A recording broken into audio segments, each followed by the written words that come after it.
Hey guys, it's Hunter and welcome back to another video. Epiphone is one of my favorite guitar companies and I've been really impressed with their recent higher end guitars, so I've been kind of interested in their more budget oriented offerings. At $249, this brand new Les Paul Studio LT is certainly affordable, but is it any good? Let's take a closer look.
So for this entry-level Les Paul Studio LT, I think there will be three types of interested buyers. There's the beginner who's just looking for something to begin their journey, the modder who will want to know exactly how much work it'll take to make this into a serious player, and the bargain hunter who's looking for a great guitar right out of the box for not a lot of money.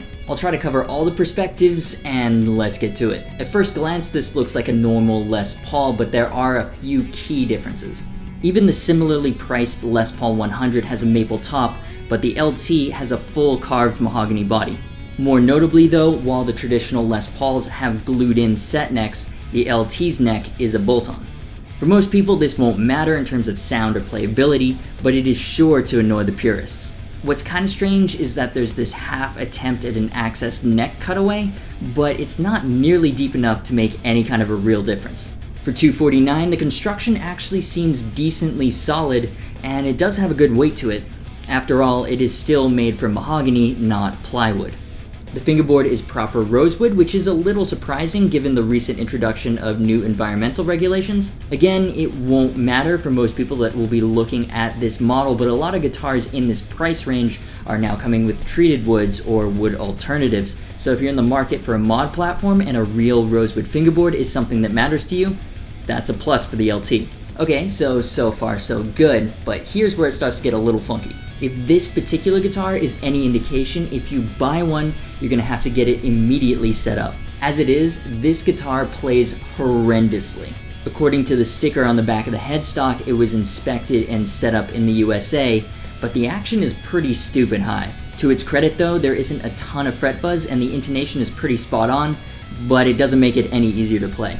The hardware is a major weak point for this guitar. The tuners are awful. They're jumpy, they're wobbly, and to be fair, they probably aren't helped at all by the cheap plastic nut, but they definitely need to be replaced. On this particular one, the low E tuner isn't even aligned properly with the others. Literally half the time I spent with this guitar was just tuning it. On paper, the bridge is the same one on the $800 Epiphone 1955 Les Paul Custom that I like so much, but it feels much cheaper and seems to kill all the sustain and crunchiness of palm mutes. So if the hardware was a weak point, the pickups are a full-on breach. While they do produce sound, so it ticks the box for a learner's guitar, the Epiphone 650R and 700T combination is truly abysmal for any sort of recording. So let's listen to some tones. Here's what it sounds like through the dirty channel of my Mesa Dual Rectifier.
I mean, there really isn't that much to say about these pickups. They're cheap ceramic humbuckers. They're thin, they're pretty much all high ends, they remind me of the pickups in the Gibson Firebird Zero, but honestly, for cheap guitars like this, they're kind of expected.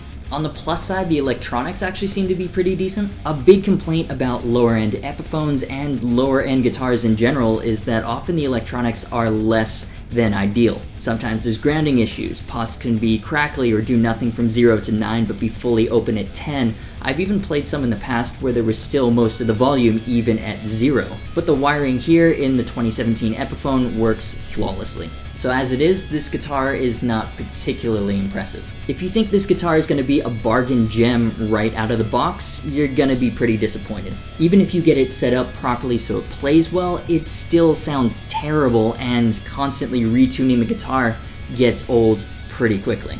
That being said though, for the beginner who won't really notice all of the shortcomings, it's actually a pretty well constructed instrument that you can conveniently pick up at a store. I would say it's got good bones to be a mod platform, but to make it truly great, you'd be spending a lot more time, money, and effort than if you just went out and bought a better guitar. For the price, you could do a lot worse, but considering that something like a Harley Benton SC550 is also $249, you could definitely do a lot better. If you enjoyed this video, hit that like button. I have my opinions, but of course I would love to hear yours, so leave them in the comments and be sure to If you enjoyed this video, hit that like button. I have my opinions, but of course I would love to hear yours, so leave them in the comments and be sure to subscribe if you have not already. Huge thanks to Sam Ash for making this guitar available, and to Pad who's bossed it on the mixing. If you want to support what I do, maybe consider checking out my Patreon page. Links to everything featured is in the description. As always, thanks so much for watching. You've been awesome. This is the Epiphone Les Paul Studio LT, and I will see you for the next video.